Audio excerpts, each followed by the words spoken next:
बिस्मिल्लाहिर्रहमानिर्रहीम। अल्हम्दुलिल्लाह। हमारा आज का हेडिंग है जी initiation of active filament by the troponin sorry heading है जी inhibition of active filament by troponin tropomyosin complex activation by calcium ions. इसको समझने के लिए हमें पहले इस डायग्राम को एक बार फिर देखना है जो बिल्कुल स्टार्ट पे देखी गई थी। ये एक्टिव साइट मौजूद हैं एक्टिन फिलामेंट्स के ऊपर और ट्रोपोनिन और ट्रोपोमायोसिन का जो कॉम्प्लेक्स है ये इसको इनहिबिट करता है, रोकता है।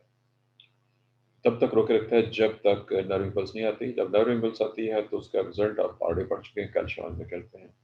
वो कैल्शियम आयंस इस इनहिबिशन को ख़त्म करते हैं, इस ट्रोपोमायोसिन कॉम्प्लेक्स को एक्टिव साइट से हटा देते हैं। और इसके साथ साथ हम ऑलरेडी पढ़ चुके हैं कि उसी हेड के अंदर जो मायोसिन हेड है एटीपीएस इकट्ठी होती है, एटीपी टूटती है, एनर्जी निकलती है और मसल की कंट्रैक्शन का अमल शुरू हो जाता है। अब ये मैंने ये पूरे का पूरा जो आपकी एक इसमें फुल पेज दिया हुआ है। अब जो मैं पहले कह चुका हूँ कि जो क्वेश्चन हमारे आते हैं वो कुछ इसी लेवल के होते हैं। लॉन्ग क्वेश्चन अगर आता है ये तो हमें तकरीबन आधा चैप्टर समराइज करना होगा एक क्वेश्चन के लिए। ये मैंने इसमें से जो इसका खुलासा है वो निकाल दिया, आपके सामने रख दिया। लेकिन इसकी जो डिटेल्स हैं वो यहाँ से शुरू हो रही है फर्दर, क्योंकि ये बहुत लंबा लिखा हुआ था। मैंने उसमें से बाकी सबसे छोड़ दी हैं, कुछ चीज़ें हमें ज़्यादा चाहिए हैं। मैं सिर्फ बात पढ़ेंगे जी interaction between activated actin filament and the myosin cross bridges. इसलिए यहाँ पे लफ्ज़ सवाल किया walk along theory of contraction. जिसको तो वॉक लॉन्ग कहा उसके ऊपर कोमे लगाए हुए हैं। ये कोमे वैसे तो कोटेशन मार्क्स के लिए होते हैं, लेकिन साइंस में जब हम कोई लफ्ज़ या फ्रेज या एक ज़्यादा अल्फाज किसी स्पेसिफिक मीनिंग में यूज़ कर रहे हों तो उसको ये नाम दिया था। वैसे वॉक अलोंग का मतलब है किसी रास्ते पे चलना। अब चलना ज़ाहिर है कि इंसान चल रहा है या कोई जानवर चल रहा है, वो पाँव से चलता है। यहाँ पे ऐसा चलना मुराद नहीं है। इस थ्योरी का जो ज़्यादा मशहूर नाम है, ये नाम आपकी बुक में दिया हुआ है, आगे जाके कहीं पे होगा। इसी को रैटकट थ्योरी भी कहते हैं। It is also called ratchet theory. और ये अभी जो डायग्राम हमने कल देखी थी गालिबन, ये वही वाली थ्योरी है और ये वही चीज़ ये है जी, वो वॉक अलोंग मैकेनिज्म। जैसे मैंने अभी कहा कि इसी को रैटकट थ्योरी का नाम भी देते हैं। ये जहाँ-जहाँ पे एक्टिव साइट हैं, जैसे ही कैल्शियम जैसे ही नर्व पल्स आती है, कैल्शियम निकलते हैं, एटीपीज़ एक्टिविटी एटीपी को तोड़ के एनर्जी पैदा करती है या ट्रांसफॉर्म करती है। और ये जो हेड्स हैं या आर्म्स हैं कह लीजिए, ये एक्टिन को इस तरफ, इस डायरेक्शन में, जैसे कि ये डायरेक्शन आप देखते हैं, आगे की तरफ मूव करना शुरू कर देते हैं। यहाँ पे डॉक्टर ने सवाल किया पावर स्ट्रोक। फर्स्ट कि आप वज़न उठाना चाह रहे हैं, तो आपको ज़्यादा पावर खर्च करनी पड़ेगी वज़न को उठाने के लिए, एटीपी ज़्यादा खर्च होगी। इसको पावर स्ट्रोक का नाम दिया गया है। ये लफ्ज़ आपने इससे पहले पढ़ा हुआ है। इंटर लेवल के ऊपर भी ये लफ्ज़ आ रहा है। पहले ये है जी वो मेथड। अब इसका दूसरा नाम ये ब्रैकेट में देखिएगा यहाँ पे, रैटकेट थ्योरी। ये इसी वॉक अलोंग थ्योरी का दूसरा नाम रैटकेट थ्योरी है। रैटकेट थोड़ा-सा बाज़ार डिफरेंट है, लेकिन एक्चुअली वो वही रहा है।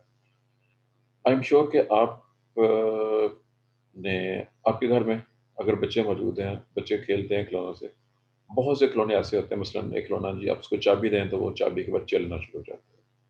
अब बच्चों की आदत होती है, बच्चे खिलौनों को तोड़ते हैं, उसको तोड़ेंगे तो उसके अंदर से आम ज़ुबान का लफ्ज़ है गरारी। आप समझते हैं गरारी क्या होती है? उर्दू में भी सवाल होता है, पंजाबी का लफ्ज़ है वैसे। क्या आप समझते हैं गरारी क्या चीज़ होती है?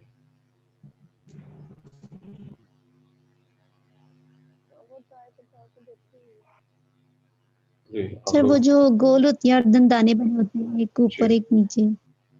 चलें ठीक है, आपने थोड़ा-सा उसको किसी और तरीके से एक्सप्लेन किया। मैं वज़ाहत कर दूँ, आप किसी खिलौने को तोड़ें, उसके अंदर से गोल पहिए निकलेंगे, अंदर से। उन पहियों के ऊपर दंदाने बने हुए हैं और वो 2 पहिए आपस में इस तरह से जुड़े होते हैं, जब एक पहिया घूमता है तो साथ ही दूसरा पहिया घूमना शुरू हो जाता है। अब जैसे वो एक पहिया दूसरे पहिए को घुमा रहा है, यहाँ पे ये एक चीज़ इसको मूव ये करेगी, लेकिन ये मूव इसको कर देगी। इसने ऐसे मूव किया तो साथ ही ये इधर से इधर को मूव होना शुरू हो गया। इसलिए इसको सिर्फ़ तशबीह की बेस पे रैट-कट करना और मौजूदा नाम इसका है जी वॉक अलोंग थ्योरी, एक ही चीज़ है। ओल्ड नेम इसका रैट-कट थ्योरी था और अब इसी को ही वॉक अलोंग का नाम दिया जा रहा है। वेल ये है जी ऑल अबाउट। और पावर स्ट्रोक का तुमने सवाल कर दिया, जब ये मूवमेंट होनी होती है तो एनर्जी निकलती है और इसको आगे की तरफ मूव करती है। तमाम जो हेड्स हैं वो इंडिपेंडेंटली मूव कर रहे होते हैं, लेकिन चूंकि जिस वक्त वो नर पल्स आती है, कैल्शियम निकलते हैं, वो फासला को बहुत ज़्यादा नहीं, जब आए निकलेंगे वो फौरी तौर पर इसको एक्टिवेट कर देंगे और उसके नतीजे के तौर पर सारी की सारी जो है मूवमेंट इकट्ठी एक ही बार हो जाएगी। डिपेंड करते हुए मसल के ऊपर और टाइप ऑफ मसल के ऊपर। बाइसेप मसल की हम बात करें, आप खुद अपने बाजू को रूटीन में खुद कंडक्ट करें, आप उसको उठा रही हैं तब स्लो भी कर सकते हैं, थोड़ा तेज़ भी कर सकते हैं कि, और ज़ाहिर है कि जब आप स्लो तेज़ करेंगे तो आप मैसेज खुद ब्रेन से दे रहे होते हैं उसको। लेकिन जब एक लफ्ज़ जो आपने पढ़ा हुआ है पहले से, आई एम श्योर कि आपको रिफ्लेक्स एक्शन याद रहे होंगे, याद है, भूल चुके हैं? What is a reflex action? जी, किसी को कोई रिफ्लेक्स एक्शन याद रहा हो? रिफ्लेक्शन जब होता है तो बहुत तेज़ी के साथ कंट्रैक्शन प्रॉपर हो जाता सर जैसे हमने वो मैट्रिक में पढ़ा था कि मिसाल के तौर पे अगर हम आग की तरफ हम हाथ करते हैं या कोई चीज़ हमारे हाथ में चुभती है तो हम फ़ौरन पीछे खींच लेते हैं। है। जी, बिल्कुल, ये मैट्रिक ही नहीं है, एफएससी में भी शामिल था। इसका मतलब आपने एफएससी में सेकंड ईयर में जो चैप्टर बदल गया, उसमें रिफ्लेक्स एक्शन नहीं पढ़ा, उसमें थी एक डायग्राम के साथ था। पाँव में अगर कुछ भी चुभ जाता भी ऐसे ही होता है। बहरहाल ये है जी ऑल अबाउट। इसने यहाँ पे कुछ पॉइंट्स में इसको डिस्कस किया हुआ है। ये पॉइंट सारे के सारे एक बार फिर, जैसा कि पहले बात हो चुकी है, मेरे ख्याल में ये चेक कर लीजिए। पहला पॉइंट है जी,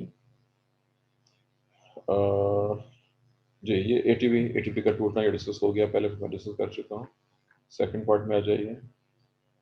Proponent of some point the calcium ions, active sites on the actin filament are uncovered, myosin heads then bind with these as shown figure 6.7, ये डिस्कस हो गया। Point number 3, hydrogen cross bridge का bond जो है conformation change head में पैदा करता है और उसके नतीजे के तौर पर हेड टिल्ट हो जाता है आगे की तरफ, टिल्ट झुकने को कहते हैं। इसी को पावर स्ट्रोक कहते हैं और ये उसको आगे की तरफ ले जाते हैं। इसने यहाँ पे एक और लफ्ज कोमो यूज किया है। वर्डिंग है जी, is the energy already stored like a cocked spring. आप स्प्रिंग को जब प्रेस कर देते हैं तो उसमें एनर्जी स्टोर होती है, छोड़ेंगे तो वो दोबारा वापस अपनी जगह पे आ जाएगा। ये वो बोला था जी। चौथे पॉइंट में आ जाइए। जब क्रॉस टिल्ट हुआ है तो जो ATP and phosphate ions that were previously attached to the head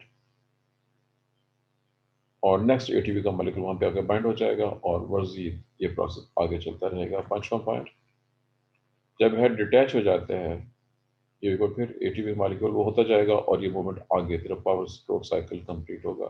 छठा point, when the conked head with its stored energy derived from the cleaved ATP binds with the new active site on the actin filament, it becomes unconked and once again provides a new power stroke। वो एक ही बार बार repeat हो रही है, वो पहले एक पे फिर दूसरे पे फिर तीसरे पे और इस तरह से ये प्रोसेस चलता जाएगा। पहले इसके साथ ये बेसिक्स तो कंप्लीट हो गई हैं, अब आगे देखते हैं क्या हेडिंग दे रहे हैं। Effect of amount of actin filament over left tension, इसकी हमें ज़रूरत नहीं है जी, इसको मैं छोड़ रहा हूँ। यहाँ पे कुछ डायग्राम्स हैं, फिगर्स हैं, ग्राफ्स हैं, इनको देखना है।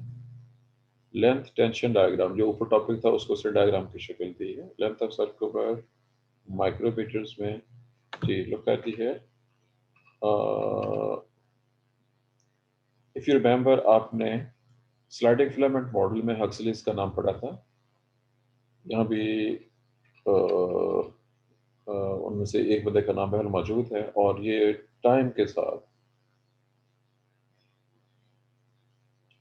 टेंशन डिटेल, लेकिन बहल ये थोड़ा सा डिटेल में चला गया। लेकिन अगर आप सिर्फ इसको यहाँ देखते हैं जो ये जगह है कि फासला ज़्यादा था, जब वो फिलामेंट स्लाइड होना शुरू हो गए तो चेक करते जाइए कि जो सर्कम था जिसकी लंबाई इतनी ज़्यादा थी, प्रोड्यूस होकर बहुत कम हो चुका हुआ है और एक्टिन फिलामेंट स्लाइड करते हुए आगे तरफ आ रहे हैं और यहाँ तक कि वो आपस में इतनी दूर तक पहुँच गए हैं, बहुत ज़्यादा ओवरलैप, जब फुल मसल कॉन्टैक्ट हो जाती है ये कंडीशन उस वक्त होती है दिस वन। इसका सेकंड डायग्राम भी है, जो muscle length retention and the muscle tree. मेरे ख्याल में इनकी जरूरत नहीं है हमें, इस तरह के क्वेश्चन कभी नहीं आए हैं हमारे पेपर्स में। अगला हेडिंग है जी यहाँ पे इफेक्ट ऑफ मसल लेंथ में जी ये वो फोटो डायग्राम थी, not needed. Relation of velocity of conduction to load, मेरे ख्याल में इसकी भी ज़रूरत नहीं है। आप लोगों ने अभी तक पेपर्स देखे हैं, प्रीवियस पेपर्स के नहीं? किसी ने आप में से प्रीवियस पेपर्स देखे हों? मैंने देखे हैं। हाँ जी, कोई इसके रेफरेंस से कोई क्वेश्चन तो याद हो? सेकंड चैप्टर का हाँ जी, लॉन्ग बताऊं? Muscles long question, short question, muscles के बारे इस में। तरह याद नहीं आ रहा, मैं देख के बताती हूँ।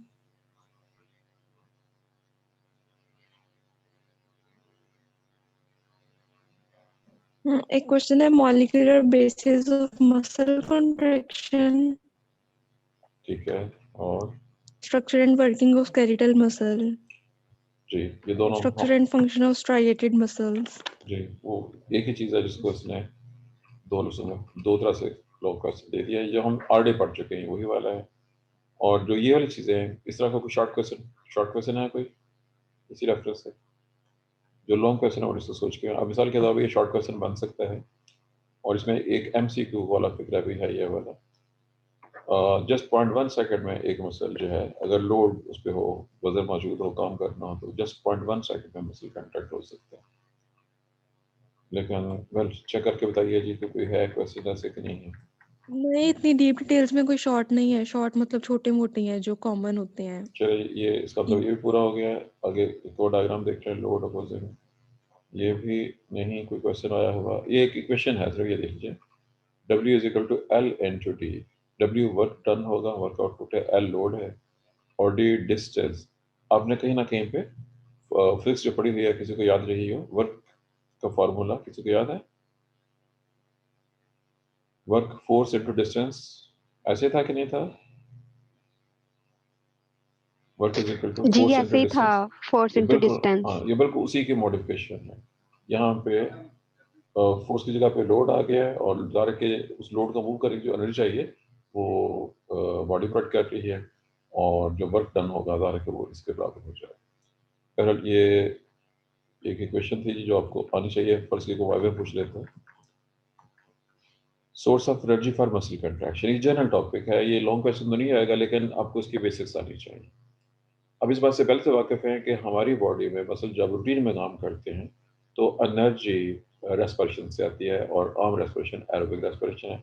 उसके तीनों पार्ट्स अपने पड़े हुए हैं, उनके नाम हैं ग्लाइकोलिसिस, क्रेब्स साइकिल और इलेक्ट्रॉन ट्रांसपोर्ट चेन। वो मिलके जब काम करते हैं तो ATP पैदा होती है, और यही ATP सारे के सारे प्रोसेस को कंट्रोल करती है, यानी एनर्जी प्रोवाइड करती है मसल कंट्रैक्शन के लिए। यहाँ पे कैल्शियम आयन का जिक्र, कैल्शियम आयन की मूवमेंट के लिए भी एनर्जी रिक्वायर्ड होती है।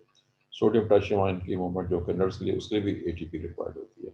यानी हर जगह पे ATP ही सेल में सारे के सारे काम कर रही होती है। अच्छा, अब यहाँ पे ये फिर आगे डीप डिटेल में चला गया ज़्यादा। मसल्स के अंदर ये बुक की वर्डिंग है जी, चेक कीजिएगा। ATP की कंसंट्रेशन मसल में 4 मिलीमोलर है, जो कि 1 से 2 सेकंड तक मेंटेन कर सकती है फुल कंट्रैक्शन। ये एक इंफॉर्मेशन थी जो कि इम्पोर्टेंट है MCQs के हवाले से, लेकिन एक बल्कि हुई चीज़ है कि मेरी नज़र में कोई ऐसा पेपर नहीं है जिसमें इतने टफ मुश्किल क्वेश्चन या MCQs या शॉर्ट क्वेश्चन पूछे गए हैं। बहरहाल, अब पहला तो हो गया जी ATP रूटीन में पैदा होने का, बट सेकंड है कि ग्लूकोज के अलावा मसल्स के अंदर, ये पॉइंट है, बड़ा इंपॉर्टेंट पॉइंट है। ये सेमेस्टर 1 में किसी को याद रहा हो, सेमेस्टर 1 सेमेस्टर 2 में भी इसका जिक्र मौजूद था कहीं पे। फॉस्फोक्रिएटिन या खाली क्रिएटिन या क्रिएटिनिन, क्या नाम से वाकिफ है पहले से कि नहीं है? ये आप लफ्ज़ पढ़े हुए हैं, क्रिएटिन और क्रिएटिन फॉस्फेट, ये भी ब्रेक डाउन होकर एनर्जी प्रोवाइड कर सकती है, और ये एनर्जी भी वैसे यूज़ की जाएगी जैसे कि ATP की एनर्जी को यूज़ किया जा सकता है। ये भी मसल में मौजूद होती है, और ये सिर्फ वर्टिब्रेट में, क्रिएटिन बेसिकली वर्टिब्रेट्स में, और इनवर्टिब्रेट्स में सिर्फ क्वाड्रामेटा में देखी गई है। ड्यूटेरोसोम्स का कंसेप्ट आपने पढ़ा हुआ है, वहाँ पे ये पॉइंट डिस्कस हुआ है जी। इसने 2 हिस्से तो यहाँ तक दे दिए हैं। अब यहाँ पे आ जाइए जी, ग्लाइकोजन। मसल्स में ग्लाइकोजन स्टोर होती है। जब ग्लूकोज का स्टोर खत्म हो रहा हो तो ग्लाइकोजन ब्रेकडाउन होगी। ग्लाइकोजन कैसे टूटती है, ये बात कुछ का टॉपिक है, और उसके बाद ग्लूकोज और फिर एनर्जी प्रोवाइड होगी। और एक स्टेप है कि अगर कंडीशन ऐसी हो जाए कि बंदे को कुत्ता लग जाए, बंदा तेज भागना शुरू कर दे, तो स्टेज ऐसी आती है कि बॉडी में ऑक्सीजन की कमी हो जाती है, एनाएरोबिक कंडीशन। और उस वक्त जो मेटाबॉलिज्म है वो ऑक्सीडेटिव की बजाय एनाएरोबिक हो जाता है, और उस सूरत में सिर्फ ग्लाइकोलिसिस का अमल होता है ताकि जल्दी के साथ एटीपी फॉर्म की जा सके। लेकिन उसका रिजल्ट निकलता है कि जो पायरुविक एसिड इकट्ठा होता है वो आखिरकार लैक्टिक एसिड में होना चाहता है ऑक्सीजन की एब्सेंस में, वो आगे क्रेब्स साइकिल चूंकि नहीं चल रहा होता, और उससे मसल फटीग, पंजाबी में इसको खलिया, पंजाबी दोनों में हम खलियों का लफ्ज़ इस्तेमाल करते हैं, आप इस नाम से पहले से जी। इसमें एक और इंटरेस्टिंग हेडिंग है जी, एफिशिएंसी ऑफ मसल कंट्रैक्शन। ये भी जर्नलिस्टिक मैं डिस्कस कर रहा हूँ, सिर्फ चेक कीजिए। इसमें दो स्टेटमेंट्स हैं इंपॉर्टेंट हैं जो किसी के हवाले से हैं। एक है जी ये फिक्र है जी, percentage of input material to muscle the chemical जी कैन एंड वर्क जी। पहला स्टेटमेंट है कि आम हालात में 25% जो है वो वर्क पे और बाकी सारी हीट में कन्वर्ट हो जाती है एनर्जी जो कि रेस्पिरेशन में पैदा हो रही है। अब 25% मतलब है सिर्फ क्वार्टर, 25%, एक चौथाई हिस्सा एफिशिएंसी जो बाहर कम है। उसकी रीज़न फिर वही आ जाती है कि जो एफिशिएंसी है वो बहुत से फैक्टर्स के ऊपर बेस करती है। इसने जो यहाँ रीज़न दी हुई है उसके ऊपर गौर कर लीजिए। About half of the energy in foodstuff is lost during formation of ATP। आधी एनर्जी तो उस वक्त ज़ाया हो जाती है जब एटीपी बन रही होती है, और बाकी जो बचती है उसका भी कुछ हिस्सा मजीद कंट्रैक्शन के दौरान ज़ाया हो जाता है। ये उसकी रीज़न है कि एफिशिएंसी कम है। लेकिन अगर आप इसको कंपैरिजन करें प्लांट फिजियोलॉजी में, अगर आपने ये पढ़ा हो टॉपिक, तो प्लांट्स में फोटोसिंथेसिस की एफिशिएंसी इससे कदरे ज़्यादा। तो ये था जी एफिशिएंसी के हवाले से। Characteristic of whole muscle contraction, ये भी जनरल टॉपिक्स हैं जी। इसमें चंद लफ्ज़ हैं। अब ये अगरचे कि कभी बीएस में तो नहीं पूछे गए हुए हैं, लेकिन बहरहाल ये एमएससी के सिलेबस में और वाइवे के लिहाज से बड़े मशहूर क्वेश्चन हैं। और एक चीज़ और भी याद रखिएगा कि जब आप लोगों ने जाना है बीएस करने के बाद इंटरव्यू के लिए कहीं पे भी, तो वहाँ पे आपसे बीएस के सिलेबस के लिहाज से क्वेश्चन नहीं पूछे जाएंगे। वो जब जो सामने बंदा बैठा है वो अपने नॉलेज के मुताबिक आपसे कोई भी सवाल पूछ सकता है, डिपेंड करता है उसका अपना नॉलेज कितना है, किस हद तक है। अब ये लफ्ज़ आपके लिए आइसोमेट्रिक और आइसोटोनिक, इसके नीचे डायग्राम मौजूद है, इनका प्रोसेस करूँगा, लेकिन मैं पहले देखना चाहता हूँ कि आप इन नामों से पहले से वाकिफ हैं कि नहीं वाकिफ हैं, इन दोनों लफ्ज़ों से। आइसोमेट्रिक और आइसोटोनिक, क्या आप इन लफ्ज़ों से वाकिफ हैं पहले से कि नहीं वाकिफ हैं?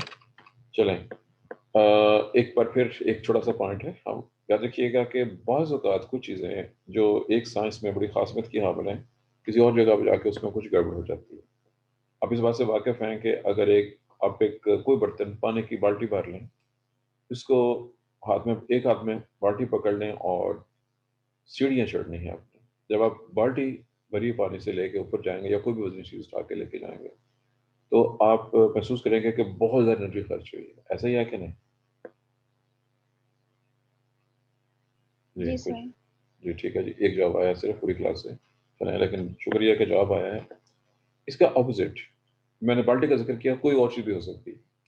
अगर आप एक चीज़ ऊपर से नीचे लेके आ रहे हैं, सीढ़ियाँ, आप फर्स्ट फ्लोर पे हैं, आप सीढ़ियों से उतर के नीचे आए हैं, तो बताइए एनर्जी खर्च होगी कि नहीं होगी? कितनी होगी? सर जो पहले केस में एनर्जी गेन की होगी वो यूज हो जाएगी। नहीं, फिर सोच लो। आपने जो कुछ कहा है जी, इसी तरह कुछ कह रही है, ज़रा ऊँचा बोलिए सर, आपकी आवाज़ नहीं आ रही प्रॉपर। सर कम यूज होगी। जी, याद रखें कि जब नीचे से ऊपर जाते हैं, तो आपको 2 काम करने पड़ रहे हैं। एक, आपने ग्रेविटी के अगेंस्ट उसको ऊपर की तरफ खींच रहे हैं, और ग्रेविटी के अगेंस्ट ही आप ऊपर जा भी रहे हैं। यानी एक तो वो खिंचाव टेंशन वो नीचे ग्रेविटी खींच रही है, आप उसके अगेंस्ट यानी आपको ज़्यादा काम करना पड़ रहा है। अगर आप बाल्टी उठा के सीधे फर्श पे चलते रहें तो कम एनर्जी खर्च होगी, अगर आप सीढ़ियाँ चढ़ेंगे तो ज़्यादा एनर्जी खर्च होगी। और इसका ऑपोजिट, जब आप ऊपर से नीचे उतरते हैं चीज़ को उठा के, हाँ, वो बाल्टी की चल में किसी और शक्ल में, तब महसूस करेंगे कि उतनी एनर्जी खर्च नहीं है जितने नीचे से ऊपर जाने में हुई, क्योंकि ग्रेविटी नीचे खींच रही है और आप भी नीचे की तरफ जा रहे हैं, इसलिए लेस एनर्जी खर्च होती है। एक तो ये कंसेप्ट है।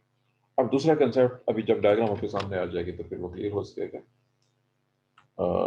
मैं डायग्राम निकाल लीजिए पहले, ये दोनों डायग्राम आपके सामने हैं। ये असल में एक्सपेरिमेंट्स शामिल होने चाहिए आपके प्रैक्टिकल्स में, लेकिन हमारे पास ये इंस्ट्रूमेंट नहीं है। यूनिवर्सिटी में अवेलेबल है, मैंने काम किया हुआ इसके ऊपर, लेकिन हमारे पास ये अवेलेबल नहीं है। ये काइमोग्राफ का नाम उसने दिया हुआ है यहाँ पे। ये है तो मैकेनिकल इंस्ट्रूमेंट है, कोई बहुत ज़्यादा ऐसी चीज़ नहीं है कि लेकिन हमारे यहाँ जो प्रॉब्लम पैदा हो गई है, वो लोग जो ये काम कर रहे हैं, वो ये चीज़ें इतनी महंगी कर दी गई हैं कि कॉलेजेस के लिए इन चीज़ों को खरीदना बहुत ही मुश्किल है। हालाँकि ये जस्ट एक मैकेनिकल इंस्ट्रूमेंट है, इसको बहुत ज़्यादा महंगा नहीं होना चाहिए, लेकिन ये बहुत महंगे मिल रहे हैं इस वक्त। पहले ये काइमोग्राफ जो है चाबी से भी चल सकता है और सेल से भी चला सकते हैं इसको। ये उसके साथ ये पॉइंटर लगा हुआ है, इसमें नीचे वेट रखा हुआ है, यहाँ पे आपने एक मसल को अटैच किया हुआ है और इस मसल को आप ये दे रहे हैं, करंट दे रहे हैं, स्टिमुलस दे रहे हैं। जब मसल को करंट देते हैं तो मसल कंट्रैक्ट होगा। जब करंट दे के मसल कंट्रैक्ट होगा, जब ये कंट्रैक्ट होगा, ये पॉइंटर ऊपर उठ जाएगा। ये काइमोग्राफ का ड्रम मुसलसल घूम रहा होता है, इसके ऊपर ये लाइन आ जाएगी इस तरह से। आपने मसल ट्विच का नाम पढ़ा होगा, सुना होगा, याद है मसल ट्विच के नहीं? Do you know what is muscle Twitch?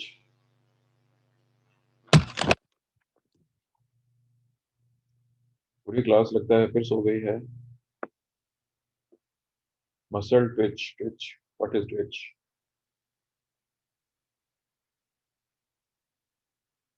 कोई जवाब नहीं आ रहा। अगर मसल पे कोई मेटल की चीज टच करे उसमें वो होती है, मूवमेंट होती है हाँ जी, ये वो। भी मसल जो आपने बताया, ये भी मसल ट्विच है, ये भी मसल ट्विच है। ट्विच का असल में कंट्रैक्ट होना। अगर एक मसल एक बार कंट्रैक्ट हो तो उसे हम मसल ट्विच कहेंगे। अगर कोई एक मसल एक बार कंट्रैक्ट हो जाए और फिर कंट्रैक्ट और रिलैक्स हो जाएगा, तो हम कहेंगे कि ये एक मसल ट्विच है। ऐसे ही 2 बार 3 बार भी हो सकता है। अगर आप इसको थोड़ा डिफरेंट बात भी देते जाए, तो इसका जो ग्राफ होगा वो ऐसे हो जाएगा। मैं यहाँ से हाथ से कहाँ बता रहा हूँ, 1 2 3, जैसे वेव्स होती है, यूं बनना शुरू हो जाएगा। अच्छा, इसमें चूंकि जब ये ट्विचिंग हुई है, मसल कंट्रैक्ट हुआ है और उसकी मूवमेंट को हमने इस पॉइंटर के साथ इस ड्रम के ऊपर उसकी लाइन जो है वो ड्रा हो गई। इसका नाम है आइसोटोनिक सिस्टम। इसको उसने आइसोटोनिक सिस्टम का नाम दिया। अच्छा, अब दूसरी चीज पे गौर कीजिए। इसने एक और मेथड दिया है। ये वो जो काइमोग्राफ ड्रम है, ये किसी और एंगल पे है, इसके साथ मसल को आपने अटैच किया हुआ है, इधर से इधर किया हुआ है, यहाँ पे कनेक्ट कर रहे हैं। अब इस सूरत में अगर आप मसल जो जब करंट देंगे तो मसल कंट्रैक्ट होगा। अब मसल कंट्रैक्ट यहाँ पे हो रहा है, लेकिन जो रिकॉर्डर है, इलेक्ट्रॉनिक रिकॉर्डर, वो उसको रिकॉर्ड कर रहा है और वो ये शो कर रहा है कि यहाँ पे। अब इसमें चूंकि इस बुक ने सिर्फ ये वाले 2 डायग्राम दिए हैं, मैं इसकी कुछ और एग्जाम्पल भी दूंगा, इससे हट के दूंगा एग्जाम्पल्स। आप अगर जब वजन उठाते हैं, आप अपने बाइसेप से बाजू की मसल से, बाइसेप ब्रेक मसल की मसल से वजन ऊपर उठा रहे हैं। जब आप वजन उठाएंगे तो आपके मसल में कंट्रैक्शन पैदा होगी, मसल छोटा और मोटा हो जाएगा, वजन ऊपर उठाएगा और क्लियर कट नजर आएगा कि आपने कोई काम किया, मसल ने मूवमेंट शो की है और आपने काम किया। यहाँ तक आप पहले से वाकिफ हैं, इस चीज से वाकिफ हैं। अब मैं आपको एक और जो है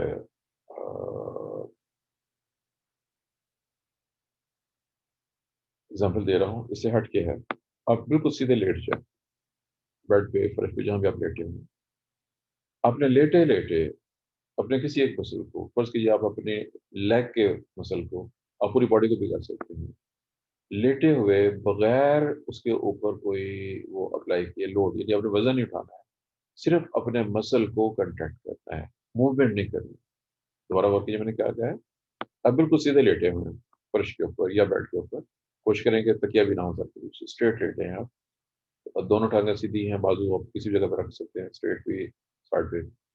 मैंने एग्जांपल दिया है लेग की। आप फर्ज कीजिए, आप कहें जी मैंने अपने राइट, आप अपने ब्रेन पे सोचें और अपने लेग को ऑर्डर दें कि मेरे जो लेग के मसल हैं वो टाइट हो जाए सब कुछ। You can do it. अब जब इस कंडीशन में आप अपने लेग के मसल्स को खुद टाइट कर रहे हैं, जबकि आपने लेग को मूव नहीं किया है, तो उसको हम आइसोमेट्रिक का नाम देते हैं।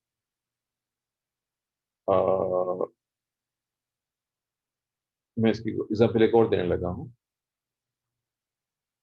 पंजाबी, आई एम श्योर कि पंजाबी सबको आती है। पंजाबी का ही एक मैं स्टेटमेंट बोलूँगा। पंजाबी में सवाल होता है और पंजाबी ज़्यादा मज़ेदार ज़ुबान है जी उर्दू से। आप जहाँ बैठे हुए हैं, बैठे बैठे जरा चीचियाँ वट के देखें क्या होता है। क्या आप समझते हैं कि चीचियाँ कैसे वटी जाती हैं? सर दांतों को दांत के साथ रगड़ना? नहीं, रगड़ना नहीं है। आप बैठे हुए हैं, मुंह बंद किए हुए हैं, आप बैठे बैठे यानी मुंह को हिलाना नहीं है, मुंह बंद है आपका। आप फर्ज करिए आपको गुस्सा आ रहा है किसी चीज़ पे, तो आप दांतों को मजीद प्रेस कर लेते हैं, जोर से प्रेस कर लेते हैं। जब आप यूं प्रेस करेंगे तो आपके पेशानी पे, माथे पे, राइट लेफ्ट पे, आंखों से पीछे, कानों और आंखों के दरमियान जो दरमियान एरिया आता है वहाँ पे मूवमेंट होगी, जिसको हम टेम्पोरल प्लास्टा कहते हैं। मसल कंट्रैक्ट हो रहे हैं, हालांकि मूवमेंट नहीं हो रही है। ये भी आइसोमेट्रिक की एग्जाम्पल है। मैंने आइसोमेट्रिक की दो एग्जाम्पल आपकी बॉडी से दी हैं। ये तो था जी इसके रेफरेंस से। इसका ऑपोजिट भी है। जब इंसान को गुस्सा आ रहा हो तो उसकी बॉडी में कुछ चीज़ें ऐसी होती हैं, लेकिन अ, दो चीज़ें मैं, चूँकि आप लोग योगा के नाम से वाकिफ होंगे, योगा में और साइकोलॉजी में कुछ एक्सरसाइज कराई जाती हैं इसी रेफरेंस से कि अपने आप को रिलैक्स करना सीखें। आपकी बॉडी में जो टेंशन है उस टेंशन को आपने खुद कॉन्शियसली रिलीज करना है, ख़त्म करना है, यानी अपनी बॉडी को रिलैक्स करना है। आप इस तरह से लेटें कि आपकी पूरी बॉडी बिल्कुल रिलैक्स हो, कहीं पे कंट्रैक्शन ना हो। तो ये अपोजिट है इस चीज़ का जो मैंने अभी आपको बताया था, चीज़ें बढ़ने का और खुद से किसी मसल को टाइट करना। आप लेटे लेटे या बैठे किसी भी कंडीशन में बगैर मूव किए अपने मसल को जब कंट्रैक्ट करते हैं, मूवमेंट नहीं हो रही, मसल कंट्रैक्ट हो रहा है, एनर्जी खर्च हो रही है और वर्क हो रहा है, लेकिन ये वर्क बियोलॉजी के रेफरेंस से हो रहा है, फिजिक्स के रेफरेंस से नहीं है। पर मैंने कुछ सब आपके सामने डिस्कस कर दिया है। अब टाइम चूंकि खत्म होने वाला है जी, आगे नहीं होगा। आगे छोटे छोटे कुछ डेफिनेशन रह गई हैं सिर्फ, जो कि शॉर्ट क्वेश्चन स्टेट में आ सकती हैं। एक होगा मोटर यूनिट, एक होगा जी मोटर यूनिट, इसके अलावा रिगर मॉर्टिस आखिरी टॉपिक है इसमें, टेटनाइजेशन जी। ये एक सिर्फ डेफिनेशन की हद तक करेंगे, इसको भी हम शॉर्ट क्वेश्चन दो दो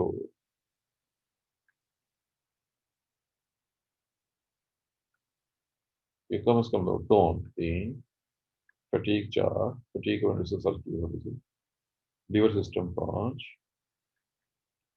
फाइव। ये सिर्फ शॉर्ट क्वेश्चन या डेफिनेशन कह रही थी, ये हमने सिर्फ शॉर्ट क्वेश्चन और डेफिनेशन की हद तक करना है इन चीज़ों, क्योंकि यहाँ तो डिटेल बहुत ज़्यादा है, हम इतनी डिटेल में नहीं जाएंगे।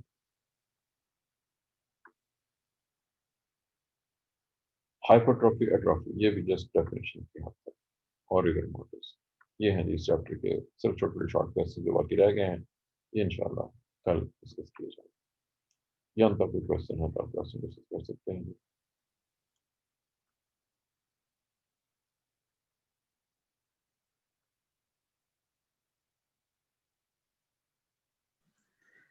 सर जिनकी अटेंडेंस रह गई है आप प्लीज उनकी अटेंडेंस मार्क कर दें। जी शुरू हो जाएगी, बशर्ते कि आप लोग टाइम पे, आप लोग आते ही बहुत लेट हैं, क्या किया जाए? बताएं जी कौन कौन लेट है? नो सर 7 मिनट पे आई थी जो अटेंडेंस तब अभी एंड हुई थी। जस्ट बताइए आपकी अटेंडेंस हो गई 47, चले आगे और कौन लेट है? सर 45। 45 भी हो गया जी, और सर जी 39। 39 भी हो गया जी, और पीरियड का हमारा thank you. Sir roll number 31। 31 4 हो गए, और चलिए सिर्फ 4 स्टूडेंट हैं जी लेट है। आपकी अटेंडेंस हो गई है, इस वक्त टोटल स्टूडेंट हैं जी हमारे पास 31, सॉरी 34, 35, कम से कम 34 स्टूडेंट मौजूद हैं क्लास में, जो कि इसको में काफ़ी बच्चे भी एब्सेंट हैं।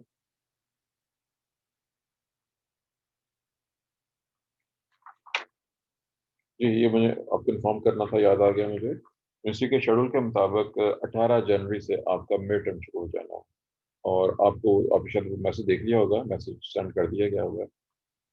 बीएस को समर की छुट्टियां नहीं होंगी, क्योंकि यूनिवर्सिटी का शेड्यूल जो आया हुआ है उसमें आपके लिए कोई छुट्टियां मौजूद नहीं है, और 18 को आपका ये है, और मार्च में आपके फाइनल एग्जाम्स जो यूनिवर्सिटी के स्टूडेंट भेजा उसके बाद